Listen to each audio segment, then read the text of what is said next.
closer to one of Michael's records last night. He sure did. LeBron and the Lakers taking on the Pacers.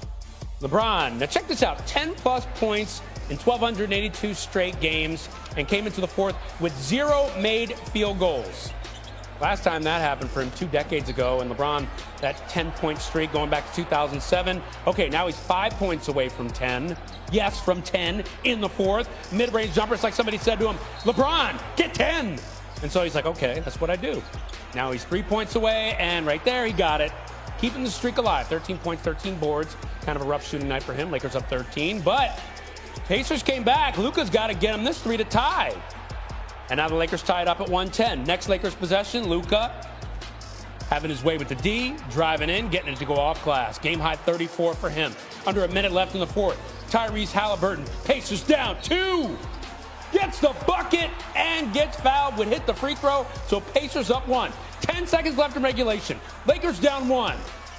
LeBron getting it to Luka. Luka, win it. No, the miss. Bron, tip in, buzzer beater, ball game. Halliburton's like, what just happened? Well, I'll show you. Here's the replay. Pacers defenders all over Doncic, leaving LeBron all alone to get the game winner. Lakers win it by 1. His first game-winning buzzer beater as a Laker. How'd it feel? To be honest, I didn't know how it felt because I was just trying to see if I was trying to look at the jumbotron to see if I got it off. But this team has been playing extremely well in the Pacers, man, and we haven't been the last few games. So it was great to come into a hostile environment and get a win in that fashion. That's a fashionable win indeed. LeBron James' 8th career game-winning buzzer beater, tying Kobe Bryant and Joe Johnson for the second most in NBA history, including the playoffs. Who's got the most? Well, you know, MJ with 9. But LeBron's working on that. Well, entering Wednesday's game, he was 0 for 18 on potential go-ahead shots in the final 10 seconds of the fourth quarter or overtime with the Lakers. And, man, he got clutch last night. Lakers reporter Dave McMenamin, Anscape's David Dennis Jr. joining us. Dave, you were in the building last night. There was a point where it looked like it would be one of the worst losses of the season for the Lakers. Then LeBron saves the day. What was the reaction afterwards? Yeah, Ryan, so I'm in the locker room afterwards, and I'm chit-chatting with LeBron, and we mentioned someone signing a 5-year contract. And Austin Reeves, who is at an adjacent locker, kind of his ears perk up and goes, "What's that, champ? You say you're going to play 5 more years? That's great. It's great news. I want to keep playing with you." He's doing things like this on a nightly basis at age 40, year 22, that make you believe things like that are possible. Last night, he looked as mortal as we've seen him through 3 quarters. It's the only time in 1,553 career games that he's played in the NBA where he did not score a field goal through the first 3 quarters. In the fourth quarter, he drops 10 points. He leads the team in rebounding. Obviously, has the presence of mind to not only set up Luka Doncic with a pass leading to the final shot, but position himself to get the tip in. And now this team gets a much needed release of tension and pressure that had been building up.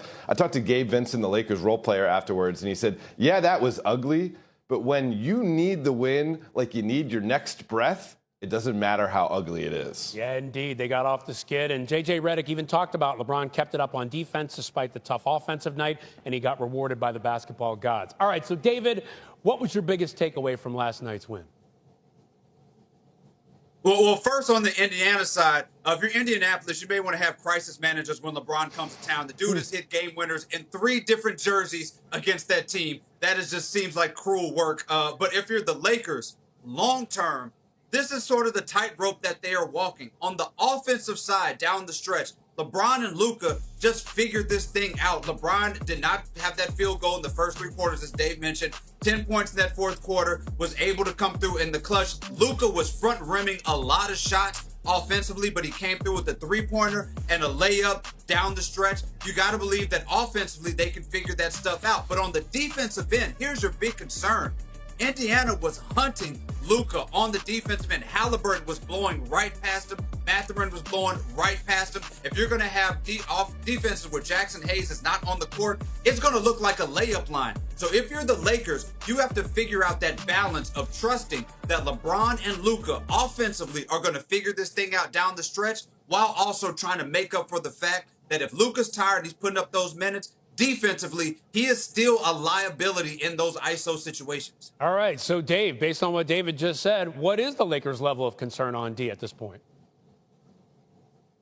I mean, certainly that is what they've been drilling down during this downturn that they've had, that they need to get back to having a strong defense. That's what led them to that 8-game winning streak. That's what led them to a 20-4 record over a 24-game span, which allowed them to skyrocket up the Western Conference standings.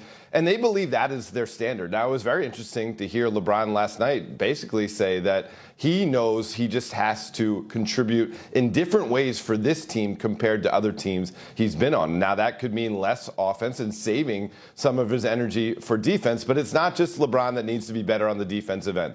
Last night, you had Jackson Hayes in foul trouble. That's one of his responsibilities, to stay out of foul trouble so he can stay on the court and help them defensively. Someone like Luka Doncic, obviously, there's been some discussion about him needing to leave a play on the other end if he doesn't like a call he doesn't get on offense, be ready to reset and bring his defensive attention to the other end. So there are little things they need to tweak, but they believe if they're going to win big, it's going to be on the defensive end in the postseason. Yeah, they got to get it going defensively, especially if they want to win in the playoffs. Let's see if they can keep their wins going. They're in Chicago to face the Bulls tonight. David, thanks, guys. Keep it rolling. In basketball, we got the Bucks, we got the Nuggets. Nikola Jokic, yes. Giannis, no. He's out with a left foot sprain, so Jokic went to work. Woo. Hold on. Look at his spine. To Aaron Gordon. Still kicking it. Brook Lopez maybe still hasn't seen it. It's one of 10 dimes for Jokic. Look at Big Honey get to the rim. Denver had lost 3 of 4. Jokic seemingly on a mission to correct that schneid. Banking that home. Nuggets were up by 6 heading into the fourth. It was tight. Nuggets up 6 here. And Jokic working on A.J. Green. I don't know exactly what got Doc Rivers so upset, but he is incensed. He wants a foul. He's probably back on the offensive end, but he is just getting his money's worth, trying to spark his squad. Did not work. Spoiler alert.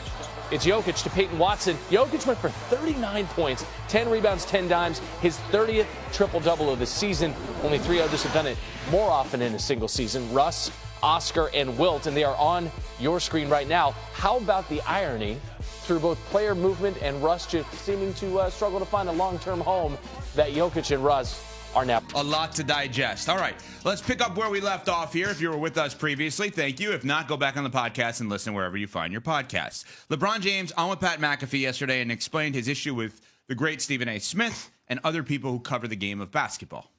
Never would I ever not allow people to talk about the sport, criticize players about what they do on the court. That is your job, to criticize or to be in a position where, okay, if a guy's not performing, that is all part of the game.